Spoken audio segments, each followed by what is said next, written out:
이미 깨달음의 내용을 사람들에게 설법하다 보니까 법이 있었고, 또 그 설법 소리를 듣는 사람들이 생겼다 보니까 사부대중, 출가한 비구, 비구니, 그리고 청신사, 청신녀, 이렇게 이제 사부대중이 모이다 보니까 승가가 생기고, 그래서 불법승 삼보가 갖춰지게 된 것입니다. 그래서 환경에서는 딴 경에서는 이런 내용이 잘 없어요. 환경에서는 항상 그 근본을 잃지 말라. 종지를 늘 그 염두에 두고 경전을 보라. 그리고 시성정각이라고 하는 부처님의 깨달음으로부터 불법은 출발했다. 그리고 이 환경은 최초의 경전이다. 깨닫고 나서 최초로 설하신 경전이다.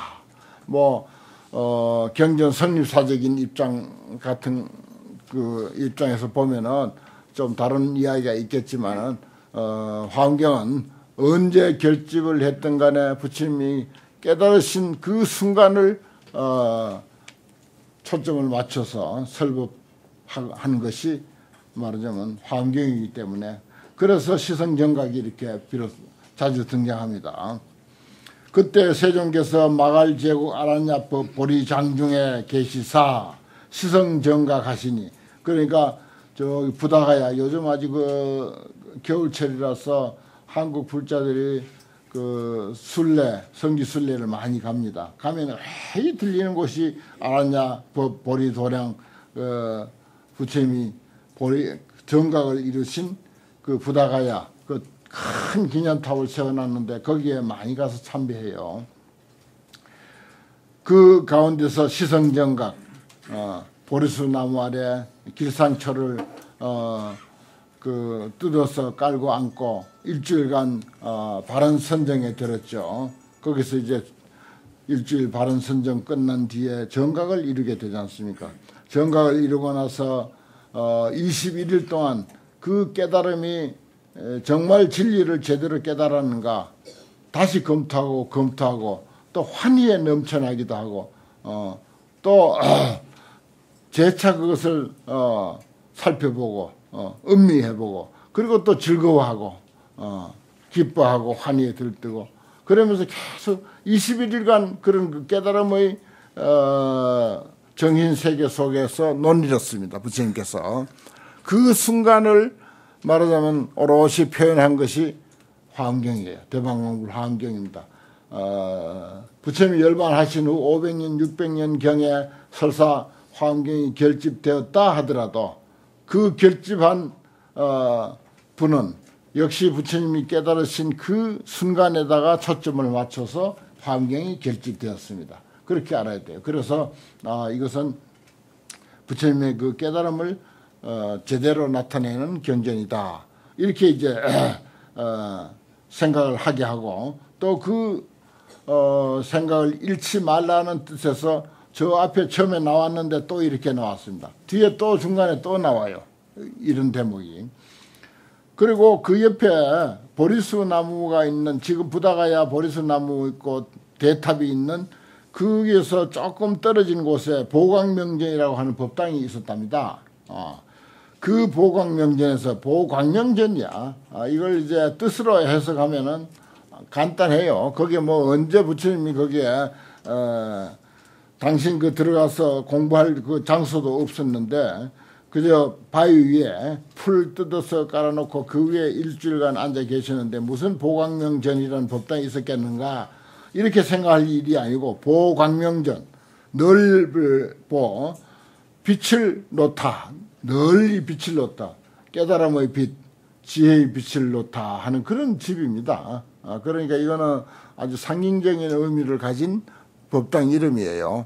그러나 이제 그 옆에 얼마 되지 아니한 거리에 있다, 이렇게 이제 이야기를 합니다. 좌 연화장 사자좌에 앉으시니라. 연화장 사자좌에 앉았다.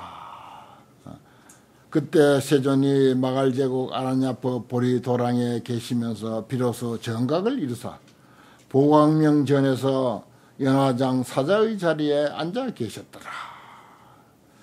세존의 덕이라 묘가 개만하면 미묘한 깨달음, 그 시성정각하셨으니까 미묘한 깨달음이 다 원만하시며 이행이 영절이라.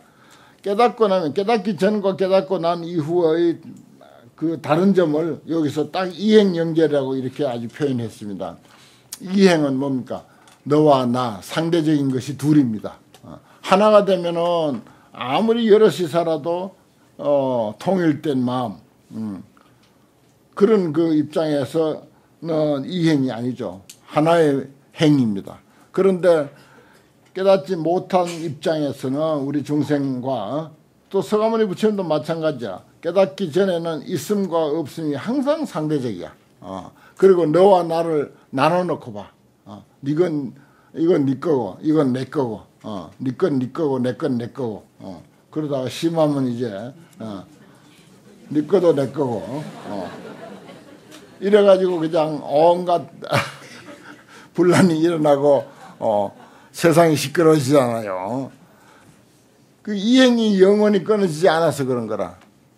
너 나를 분별하는 그 행이 끊어지지 않아서 그래. 그 부처님의 묘가 개만하니까 미묘한 깨달음이 가득해지니까 그것이 그만 끊어져 버렸어. 가져가도 그래 가져가. 그거 본래 네 거야. 이렇게 이제 되는 거죠. 모든 것들이 그렇게 이제 되는 거. 그런 모든 상대적인 것이 다 끊어지면서 그러면서 너와 나에 대한 그런 분별은 또 확실하게 하고 이게 이제 중도입니다. 너와 내가 없는 가운데 너와 나를 분명하게 나누고 형은 형이고 아우는 아우고 그런 식으로 이제 분명하게 보고 행할 줄 아는 것을 중도행이라 그래요. 그것 또한 화엄행이고 그래서 달 무상법 하시며 무상 형상 없는 법을 통달하시며 그랬습니다. 그 깨달음과 깨닫지 못한 것의 차이점을 이행영절이라고 다 글자 억자로 표현했습니다. 부처님은 어떤 분이고 또 우리는 어떤 상태에 사는가 이걸 이 글자 억자로 잘 그 사유해서 생각해 보면 알 수 있습니다. 우리도 이런 걸 배워서 좀 흉내내면 좋아요. 흉내낼 수가 있습니다. 한 집안에 자녀들을 여럿이 두고 키우는데 여럿이 두는데 형이 가졌다가 동생이 가지나 동생이 가졌다 형이 가지나 부모 입장에서는 아무 상관없어. 내 자식이 가졌으니까. 그런데 형제 사이에는 네 거고 내 거고 그래가지고 싸움을 하고 울고 불고 야단 나잖아요. 그런 차이입니다.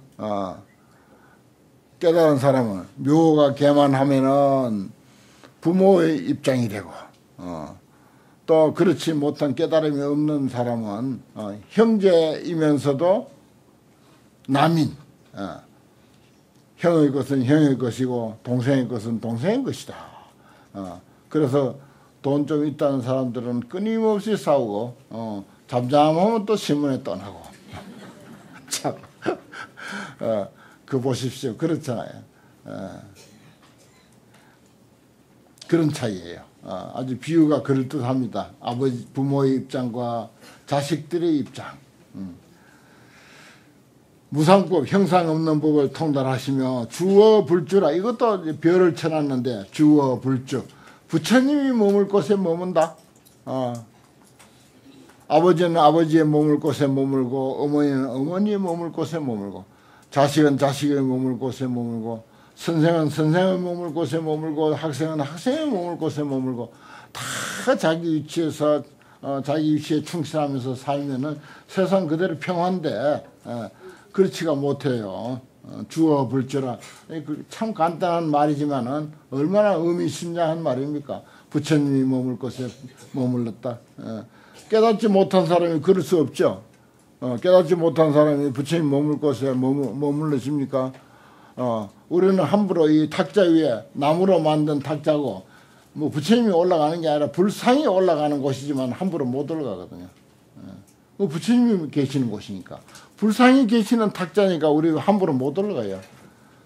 형식적인 이 탁자도 심지어 부처님이 머물 곳과 중생이 머물 밑과 이런 관계가 있는데 다른 그 어떤 정신적인 내용이야 두말할 나위가 없죠. 그 다음에 덕불평등이라 부처님의 평등을 얻었다. 모든 부처님은 다 동등한 그런 동등하고 평등한 그런 자리에 있음을 얻게 되시며 도무장처 불가전법 장애 없는 곳과 가히 전환시킬 수 없는 법 전환시키지 못할 그런 법에 이르렀다. 그렇죠. 부처님 입장이 되면은 깨달음을 얻고 나면 정각을 이루고 나면은 아무런 장애 없습니다. 마음에 장애 없어요. 어떤 경우도 장애가 없습니다.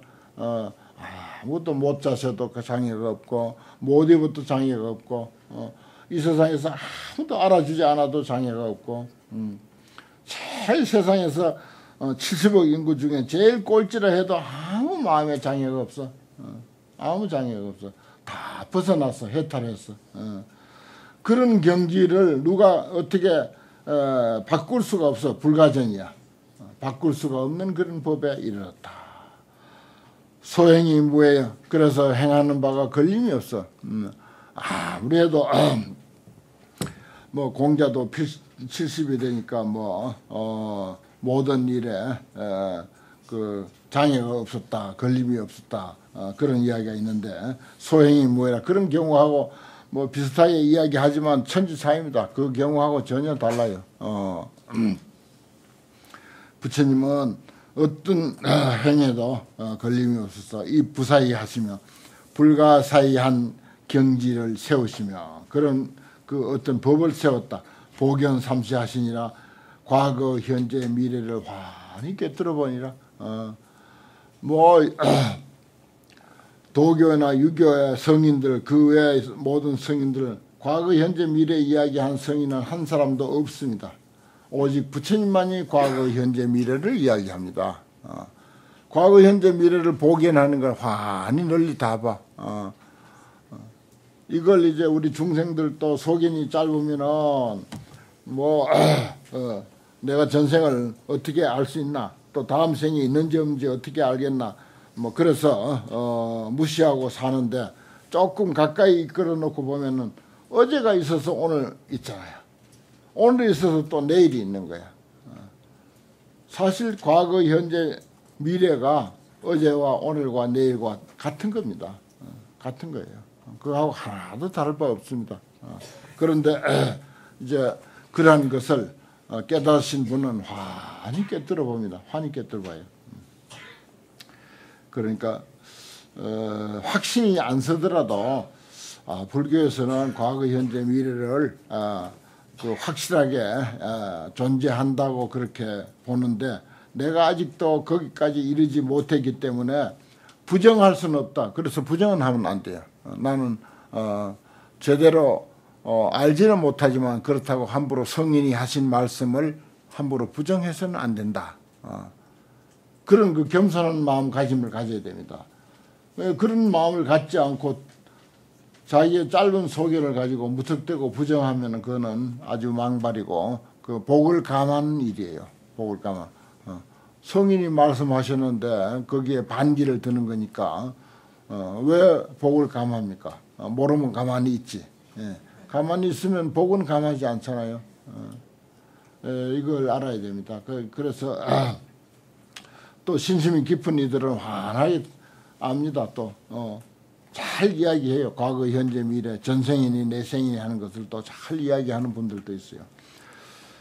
그 다음에 이제 부처님이 혼자 깨닫고 있으면 뭐 합니까? 보살 대중이 있어야죠. 그래서 보살 대중이 등장합니다. 여 십불찰 미진수 제보살로 구하시니 그랬어요. 십불찰 미진수 세계는 한 불찰 미진수 세계는 이 지구입니다. 이 지구 10개 지구 10개를 미세먼지로 만들었을 때 그 미세먼지 숫자와 같이 많고 많은 보살들로 더불어 함께 했다. 삼라만상 천지 만물로 더불어 함께 했다 이 말입니다. 우리 모두가 그 대중 속에 들어갑니다. 그래야 이 숫자에 맞는 거예요. 십불찰 미진수 세계 미진수 보살이라고 하는 이 숫자를 채우려면 우리까지 지금 2600년 이후 우리까지도 다 그게 포함됩니다. 그래도 아직도 부족해요. 저기 나무 한 그루, 풀 한 포기, 돌 하나까지도 다 그 속에, 그 숫자 속에 다 포함시켜야 돼요. 그래도 부족해. 함께 하시니 막불계시 일생보처라. 이건 이제 모두가 일생보처 보살이다. 그래서요. 일생보처 보살이 아닌 사람이 없다. 여기 이제 일생보처 보살이라고 하는 것은 흔히 부처님과 보살, 성문, 연각, 보살, 불, 그리고 성문 이전에는 보통 일체 중생, 그래서 5단계로 나눌 수 있습니다. 보통 중생, 그 다음에 성문, 연각, 보살, 불, 이렇게 이제 5단계로 사람의 어떤 그 영적 차원을 나눌 수가 있는데, 일생보처라고 하는 것은 한 번만, 한 생만, 금생만 부처님의 보좌하는 자리에 있다. 그 말이에요. 보처, 보좌하는 자리. 한 생 동안만. 그러니까 금생하면 금생만 부처님을 보좌하는 자리. 부처님 보좌하려면 거의 부처님 실력에 가까워야 돼. 더 실력이 더 좋던지. 대통령 보좌하려면 대통령보다 실력이 더 좋아야 돼. 최소한도 어느 분야에서는. 뭐 경제 분야면 경제, 교육 분야면 교육 분야, 정치 분야면 정치 분야. 그 분야에는 더 좋아야 되거든요. 그래 이제 여기에 그 많고 많은 보살들이 요 한 번만 이제 부처님을 보좌하는 그런 그 보살로 있고, 그 다음부터는 끝난다 이거, 졸업이다 이거. 보살 졸업이고 바로 부처다 이런 뜻입니다. 일생보처라는 말은 그런 뜻이에요. 그런데 화엄경에서 이제 여기는 이제 이렇게 이제 표현했습니다만은 화엄경에서 보살이라고 하는 것은 부처님의 과정을 다 졸업한 사람들입니다. 부처님 과정 다 졸업하고 다시 중생 제도를 위해서 보살행을 우정하는 거예요. 우리가 봉사 잘하고 그 다음에 좋은 일 잘하고 선행 잘하고 남에게 아주 모범일이고 그러면 아이 저 사람 보살이다 그러잖아요. 보살이다 하지 부처라 안 해. 그래서 불교에서 바람직한 사람, 아주 이상적인 인격자를 보살이라 그렇게 합니다. 그래 부처의 그 과정을 다 이수하고 나서 그 다음에 이제 보살이 되는 것입니다. 그게 진짜예요. 그게 제대로 된 보살이에요. 그래 관세음보살, 지장보살, 보현, 문수 이런 이들은 전부 부처님 과정 벌써 이수했어요. 부처 공부 끝났어요. 부처 공부 벌써 끝나고 다시 우정 보살행을 하기 위해서 보살이라고 이렇게 부릅니다. 그게 이제 제대로 된 것입니다. 그래서 불교는 보살행 하자고 하는 거, 이게 이제 가장 바람직한 불교입니다. 앞에 이제 시평품 이야기를 하면서 선건회양을 이야기를 했는데, 그 선건회양은 그대로가 바로 보살행입니다. 보살행으로 세상을 살자고 하는 것이고, 보살행을 세상을 아름답게 하자고 하는 것이고, 그런 거죠. 실종 타방하여 다 타방으로, 다른 지방으로 붙어서 이공 네 집하니라 함께 와서 모였다. 여기 이제 소개합니다. 보살 중의 덕이라. 보살은 그러면 어떤 스펙을 쌓고 있느냐 그런 뜻이죠. 보선 관찰 제 중생계와 보선 관찰, 널리 잘 관찰한다. 아주 관찰을 잘해요. 잘 살필 줄 안다. 그 집에 어려운 사정도 잘 살필 줄 알고, 뭐 힘드는 사정도 다 살필 줄 안다. 모든 중생계와 법계와 세계와 열반계와 모든 업과보, 모든 업의 과보. 그러니까 우리는 자기 자신도 과거에 내가 무슨 업을 지어서 이런 과보를 받았고, 또 아직도 나타나지 아니한 내가 과거에 지은 업은 어떤 것이 있는가 잘 몰라요. 자기도 모르게 업이 툭 튀어나올 때가 있어. 살다 보면. 신기해요. 그 업 짓는다는 게 그렇게 무서운 것입니다. 그래서 우리는 아무 이상이 없는 것 같은데, 과거 어느 전생에 쌓아놓은 업인지 어느 날 툭 자기도 생각하지 않던 그런 업이 툭 튀어나오는 수가 있어요. 자기도 몰라. 중생이기 때문에. 그런데 여기에 보살들은, 여기에 모인 보살들은 그런 업과보를 잘 관찰해요. 하나도 빠짐없이 다 관찰해. 다 볼 줄 안다 이 말이에요. 과보와 심행차제와 마음이 행하는, 마음이 움직이는 순서, 그리고 일체 문의, 글과 뜻을, 일체 글과 뜻과, 그리고 세 출세간, 세간과 출세간과 유의와 무의와, 유의, 무의. 유의는 이제 조작이 있는 것, 무의는 조작이 없는 것, 자연스러운 것을 무의라 하고, 인위적인 것을 유의라 하고 이제 그렇게 합니다. 유의와 무의와 또 과현 미래, 과거와 현재와 미래를 저 위에 보선 관찰, 널리 잘 관찰하는 분들이다. 누가? 보살들이, 시방에서 모인 보살들이 그렇다 하는 것입니다. 그 다음에 이 보살들이 부처님이 정각을 이루고 저 계시니까 오늘 환경 처음 설명하는 거하고 비슷해요. 사실은 어떤 형식으로 보면은 보살들이 법을 청합니다. 청법이다. 보살 중의 사유라. 보살들이 이제 사유하면서 생각으로 법을 청하는 겁니다. 뭐 소리 내서 청하는 게 아니고.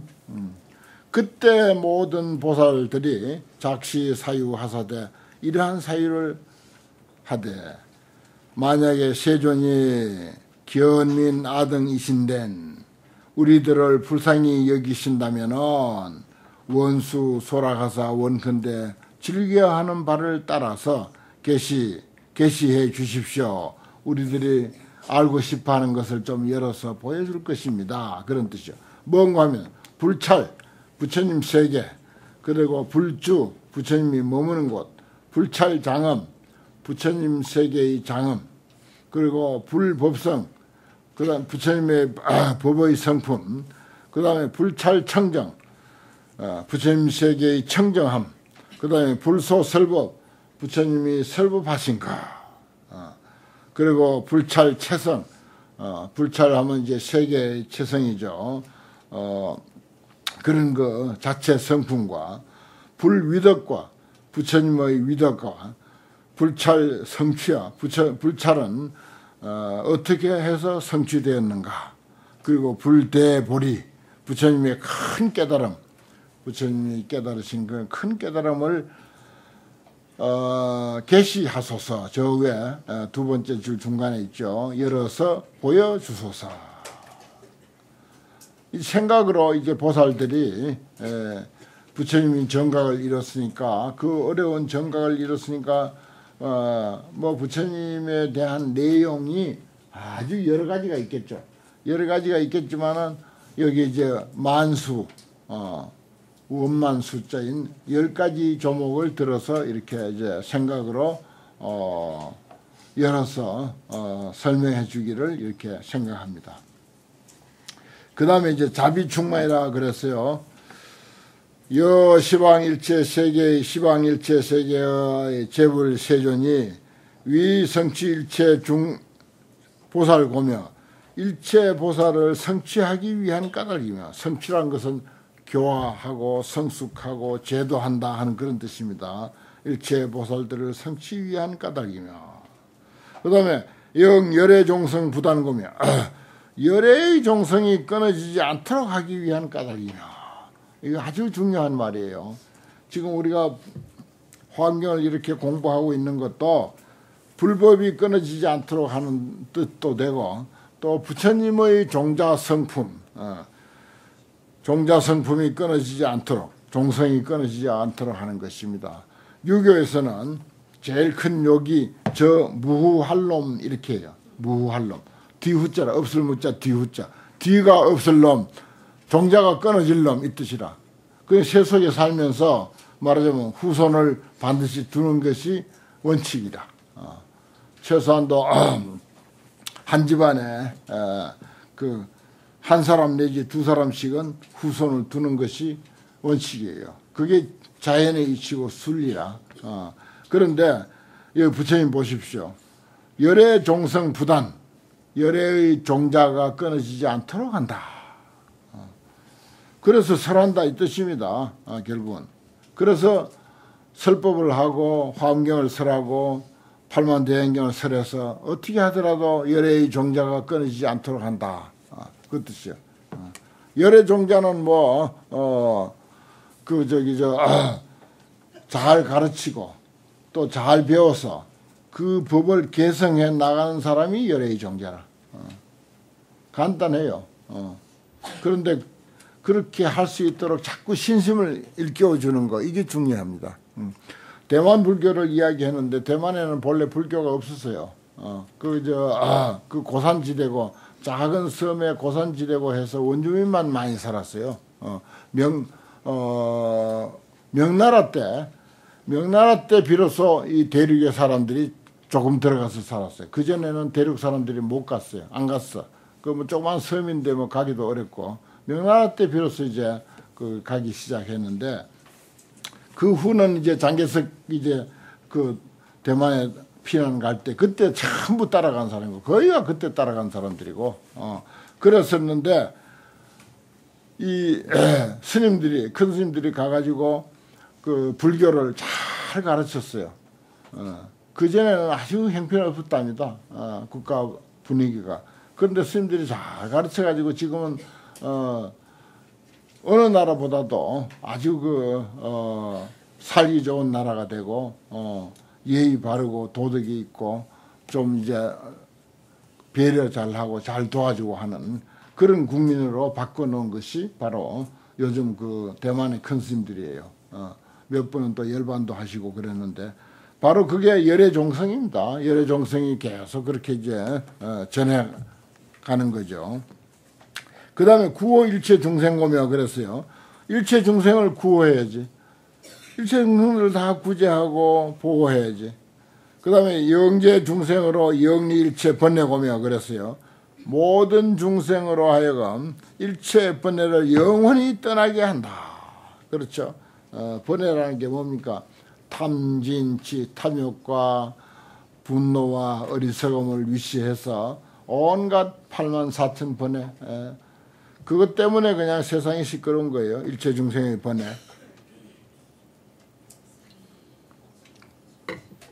그걸 또 떠나게 하려고, 그 다음에 요지 일체 재행고며 일체 모든 수행, 여러 가지 수행을 요지 알고자 하는 연고며 연설일체 제복고며 그랬어요. 일체 모든 부처님의 법을 연설하려고 하는 연고며, 그 다음에 정제일체 자비엄고며 일체 자비엄, 뒤섞이고 물들고 흐려지고 아주 혼탁하게 된 것을 깨끗이 제거하려고 하는 연고며, 또 영란일체 음한고며 그랬어요. 일체 의혹의 그물을 끊어버리고 영원히 끊어버리려고 하는 까닭이며, 발제일체 희망고며 일체 희망을 뽑아서 제거하는 연고며, 여기서 희망이라고 하는 건 이제 어떤 욕심에 의한 어떤 그 바램을 여기서 희망이라고 이렇게 표현했습니다. 그 다음에 멸계일체 애착처고며 일체 애착하는 곳을 멸계 소멸해서 없애고 하는 연고니라 그렇습니다. 그래서 보살들이 부처님에게 그러한 법을 청한다. 법을 청할 때는 이유가 있다 이겁니다. 근데 그 이유가 상당히 커요. 보니까 10가지 조목인데 내용 하나하나가 너무 아주 중대한 내용들이라, 특히 그 중에서는 열애의 종성을 끊어지지 않게 한다. 일체 중생을 잘 보호하려고 한다. 일체 중생들의 번뇌를 영원히 떠나도록 하고자 한다 하는 이런 중요한 내용이 있습니다. 그런 것 때문에 우리가 전부 그 속에 다 포함돼요. 일체 중생에게 포함되니까 일체 중생을 보호해 준다. 그 다음에 일체 중생의 번뇌를 없애게 해준다. 그런 것 때문에 법을 청한다. 그런 것을 위해서 법을 청한다. 그 뜻이에요. 우리도 사실은 환경 공부하는데 환경 좋다고 하니까 무턱대고 와서 공부하지만은 요런 내용이 다 깔려 있습니다. 뭘 말로 이렇게 표현하거나 글을 이제 적어서 이런 환경 공부의 목적을 표시해 본 적은 없지만은 이미 우리는 이러한 목적들이 다 우리의 그 공부하는 목적 속에 다 깔려 있어요. 그 굳이 그 조목조목을 표현하자면 여기 있는 거 자비충만이라고 하는 이 내용을 그대로 인용하면 됩니다. 그 다음에 불과의 인이라고 했는데 모든 보살들의 십주 법문, 십행 법문, 십회양 법문, 십장 법문, 십지 법문